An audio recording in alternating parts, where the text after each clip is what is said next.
تانتیاں والا سے علی حسن صابری کی رپورٹ کے مطابق اسسٹنٹ کمشنر تانتیاں والا کے احکامات پر حلقہ پٹواری اور قانونگو کی جانب سے 615 گاف ڈیم میں سرکاری زمین واگزار کروانے کا معاملہ انتظامیہ نے کارروائی کا آغاز غریبوں سے کیا۔ سب کچھ مسمار کرنے کے بعد جب باری باثر اور بدماش گھرانے کی آئی تو پٹواری اور قانونگو سٹے آرڈر کہہ کر نکل گئی۔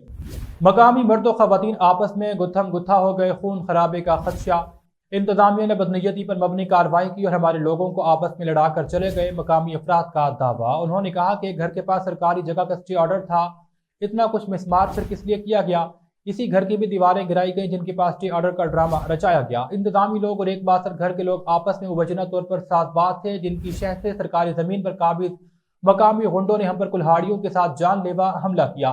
اہل دیہے کے معاملے کی شفاف انکوائری کروائی جائے، ممکنہ ذمہ داران کو فوری طور پر قانون کے مطابق سزا دلوائی جائے۔